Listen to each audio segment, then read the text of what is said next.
So in case you didn't already know, I've spent the last few years doing an ongoing Q&A series where all of you ask me questions about Green Lantern.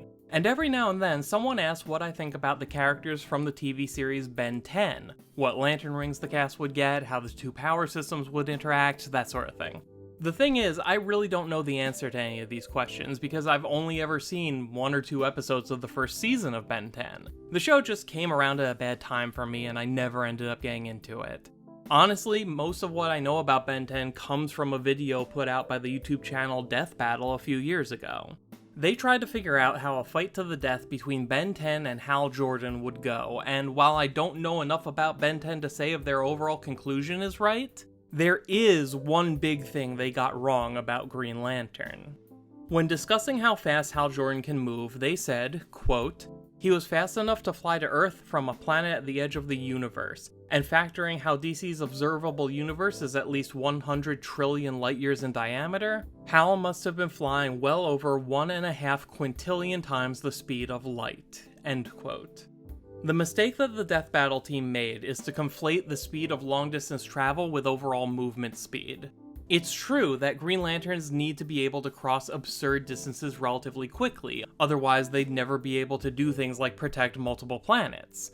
But the Green Lantern Corps has systems set up specifically for long-range travel. The modern name for this is Transluminal Flight. Basically, it's the Green Lantern version of jumping through hyperspace. The ring plots a course to a specific faraway destination and then jumps there faster than any Green Lantern could ever fly normally. To put it another way, if you were going to calculate someone's top running speed, you wouldn't take into account how quickly they can get across town by getting in a car and driving there, because they're using a car, and a car gives them access to a level of speed they aren't capable of while running. This is the same thing. All that to say, yes, a Green Lantern can travel halfway across the universe relatively quickly, but it has nothing to do with their maximum movement speed when they're just flying normally. So the question then becomes, how fast is a Green Lantern? Well, let's take a look at some examples of Green Lanterns really pushing themselves to move as fast as they possibly can. First, let's look at Hal Jordan and the Green Lantern Corps number 28, published in 2017.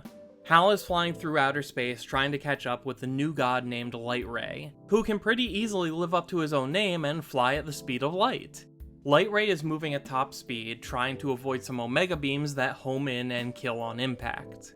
Hal is flying a construct plane, which I imagine probably makes it easier for him to focus on the task at hand, since he's a pilot who's used to pushing a jet past its limits. But he hits that limit pretty quickly, and the construct begins to break apart. Hal's ring warns him that basically the amount of willpower Hal is putting into the construct isn't enough to hold it together under the intense pressure of such extreme speed, and at this point he's nowhere even close to catching up to Light Ray. Hal continues to push until his ring says something new. Warning, possibility of Speed Force Singularity. The Speed Force is the source of power for the Flash and a lot of other DC speedsters, and one way to access the Speed Force is to push beyond the speed of light. Another unexpected indicator of how fast Hal is flying is the fact that the ghost of his dead father, Martin Jordan, appeared to talk to him.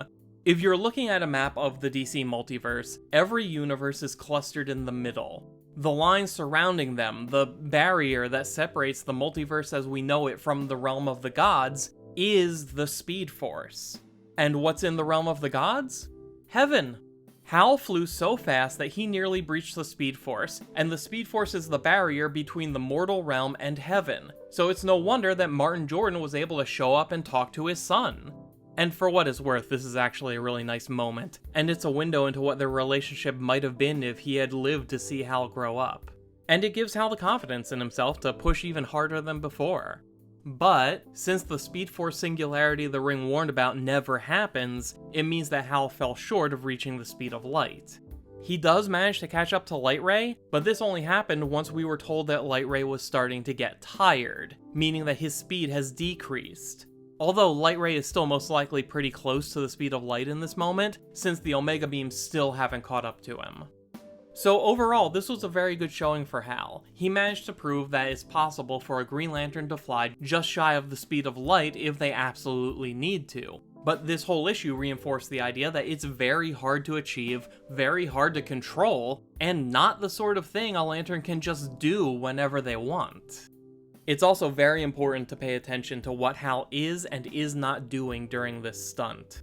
Hal is flying in a straight line in the vacuum of space. There's nothing to get in his way, no obstacles to steer around, no atmosphere to create resistance.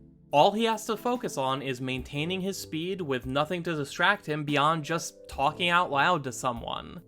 Basically, I think Hal was able to achieve this kind of speed because of the specific conditions of his environment. If he had to worry about steering or actively multitasking with anything more complicated, he may not have been able to safely maintain that level of speed. So that covers what happens when the Green Lantern pushes their speed to the limit in outer space. But what about on Earth? Let's look at Green Lantern number 67, published in 1995. This story was actually the very first meeting of Kyle Rayner and Wally West, continuing the legacy of Green Lantern Flash team-ups.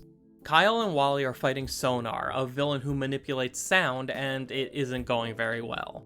Eventually, they decide to try neutralizing Sonar's powers by taking him through the sound barrier, something that Wally can do as long as Kyle can keep Sonar distracted. But to do that, Kyle has to keep up with the Flash.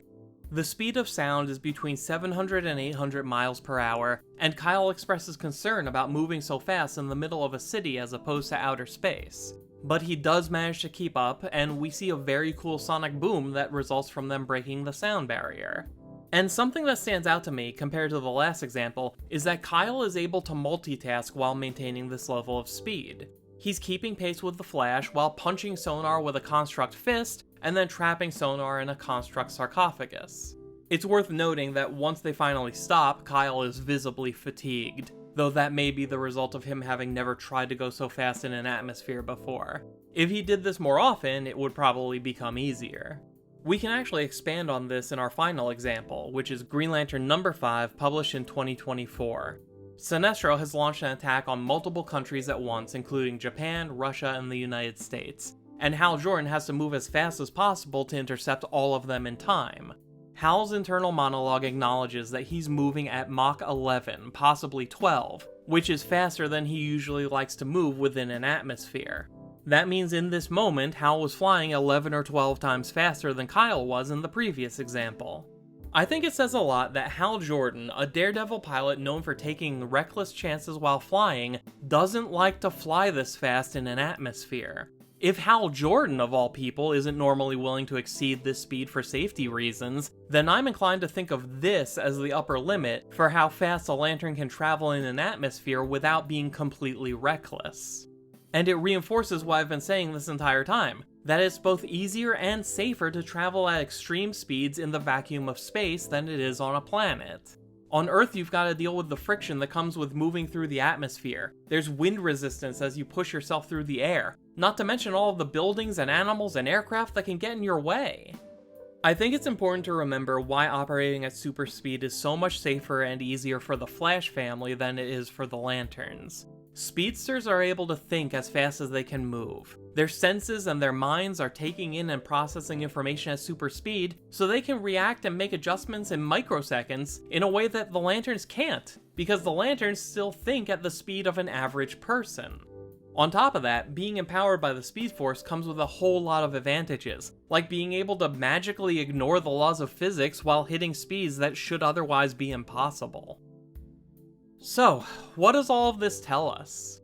A lantern's top speed depends on their environment. In the vacuum of space, a Green Lantern can approach the speed of light, but achieving and maintaining this kind of speed is incredibly difficult, and only gets harder as their speed increases. Transluminal Flight, or some other hyperspace equivalent, is a much better option for long-distance space travel. On a planet with an atmosphere, a Green Lantern with enough practice can reach speeds up to Mach 12, with anything faster than that becoming a safety hazard.